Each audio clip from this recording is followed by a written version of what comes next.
हमारे जवान भाई बॉर्डर पे शहीद होते हैं। वर्षाधारियों की क्या औकात, ये हमारे देश को इतनी माता और बहनों, आप सभी को मेरा प्रणाम।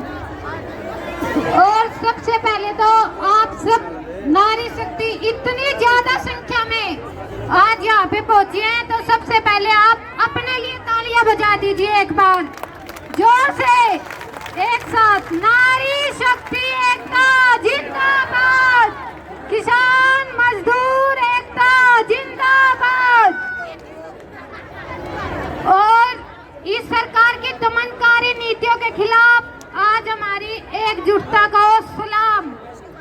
और किसी ने कहा है कि नारी की आबरू, उसकी औलाद और उसके पति के साथ कोई पंगा लेता है ना, तो नारी दुर्गा का रूप धारण करके उभरती है और इस समाज को बताती है कि हम किसी से कम नहीं हैं। और मेरी माताओं बहनों, आज इस सरकार ने जो हमारे सामने परिस्थितियां पैदा करती है, हमारे जमीन, हमारे बच्चों के खिलाफ और उसके साथ साथ हमारे धर्म, जाति और हमारे वर्ग को बांटने का काम किया है। इस सरकार की दमनकारी बुरी नीतियों को हम कभी कामयाब नहीं होने देंगे।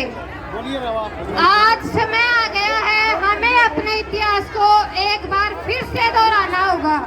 हमें झांसी की रानी लक्ष्मीबाई बनना होगा। हमें इस सरकार को बता देना होगा कि हम रानी लक्ष्मीबाई के वंशज हैं। मेरी प्यारी माताओं बहनों, एकजुटता और संयम बनाए रखो। और सरकार और मेरी माताओं बहनों, एक बात सबसे जरूरी है, नारी शक्ति जो जाग चुकी है इस सरकार को उसकी औकात दिखाने के लिए हम सब एकजुट हो गए हैं। और हम नारी शक्ति नहीं, हमारे जो पिता समान तुल्य बुजुर्ग हैं वो भी हमारे साथ हैं, पहले भी थे, आज भी हैं। और आज हमारी नारी शक्ति जिसने ये एहसास करवा दिया है इस सरकार को कि हम हमारे किसान भाइयों और हमारे परिवार के साथ कंधे से कंधा मिलाकर चलने का काम करती हैं। और रही बात सरकार की, तो ये अपने आप घुटने टेक देंगे, क्योंकि ज्यादा टाइम नहीं रह रहा अब सरकार का। इनकी बुरी नीति ज्यादा दिन तक नहीं चल सकती, क्योंकि अब नारी ने दुर्गा का रूप धारण कर लिया है। और रही बात नारी शक्ति, जब जब मैदान में उतरी है तो जीत हमारी हुई है। इसलिए मेरी माताओं बहनों, आप सबसे यही विनती है, एक साथ डटे रहे और जो हमारे तीनों काले कानून हैं उनको रद्द करवा के ही घर वापिस लौटेंगे। अब हम ना हम झुकेंगे ना ही डरेंगे, सिर्फ लड़ेंगे और जीतेंगे। और वो भी आर पार की लड़ाई। इस सरकार को अब अपनी औकात दिखाने का टाइम है और ये सरकार समझ चुकी है, क्योंकि जो हमारी रोजी रोटी देने वाली माँ, सम्मान पूर्वक हमारी धरती माँ है, उसको ललकारा है। आज किसान को ललकारा है जो पूरी दुनिया का पेट भरता है।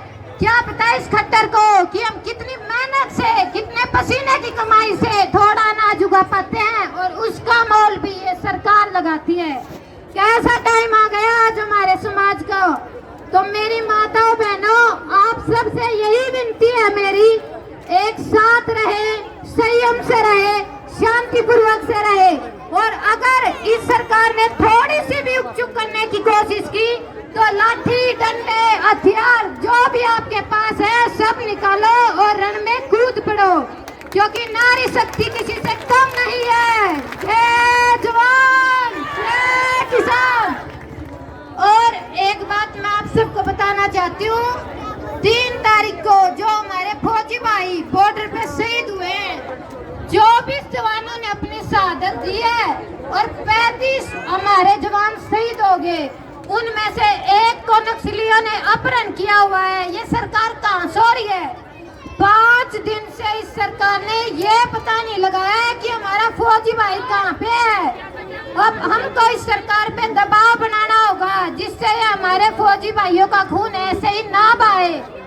और एक बात, सोचने समझने की है। सबसे मेन बात, जब जब चुनाव आता है ना, तभी हमारे किसान इन पे जवान भाइयों पे अटैक होता है, वरना नक्सलियों की इतनी औकात नहीं है हमारे जवान भाइयों पे अटैक कर दे।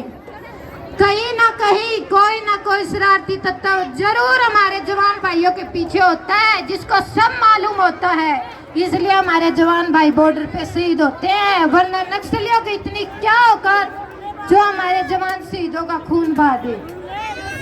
और रही बात, मैं जो भी हूँ, आप सबको पता है, मेरे पति दलजीत सिंह जी जो नेचुरल डेथ मतलब अंतिम सांस तक की सजा काट रहे हैं, जाट आरक्षण 2016 से जेल में बंद हैं, और अब वो पैरोल पे आए थे। कोरोना काल की जो छुट्टी चल रही थी उसमें भी उन्होंने किसानों के साथ अपनी अहम भूमिका निभाई है। हमारी दिल्ली बॉर्डर पे 3 एम्बुलेंस लगातार अपनी सेवाएं प्रदान कर रही हैं, और जैसी भी हमारी सामाजिक जनहित कल्याण समिति टीम है, उसकी तरफ से हमारे जितने भी वॉलंटियर हैं, सब निरंतर किसान आंदोलन में अपना सहयोग कर रहे हैं। तो एक बार ताली बजा दीजिए उन सब भाइयों के लिए। और रही बात मेरी, तो मैं प्रदेश की सबसे पहली महिला हूँ जिसके ऊपर किसान आंदोलन में FIR दर्ज हुई है, और मैं डरने वाली नहीं हूँ। मेरे पति ने एक ही बात सिखाई है कि बुराई का सामना डट के करो, समाज के लिए लड़ो। कोई बुरा काम करके वो अंदर नहीं गए हैं, सिर्फ हमारे समाज के लिए गए हैं, और एक ही बात बोलते हैं, सच का साथ देना है और बुराई को हमारे समाज से खत्म करना है, हमारे देश से भगाना है। इन कच्छाधारियों की क्या औकात, ये हमारे देश को इतनी नीचाइयों पे पहुंचा दे। और रही बात, जिसकी बीबी भाग रही है, वो हमारा देश प्रदेश क्या संभालेगा? उसकी तो इतनी भी औकात नहीं है कि वो अपने घर में अच्छी तरह से खाना खा ले, और वो संभालने चला है अपना देश। तो मैं ज्यादा टाइम नहीं है, मेरी मातृशक्ति आप सबसे एक बार फिर से विनती करती हूँ कि अपना हौसला कायम रखें, हमारे किसान भाइयों के साथ कंधे से कंधा मिलाकर चलने का काम करें, और इस सरकार से ना डरे ना झुके, क्योंकि अब टाइम आ गया, हमें आर पार की लड़ाई लड़नी है। धन्यवाद। एक बार नारा लगा लीजिए, मातृशक्ति।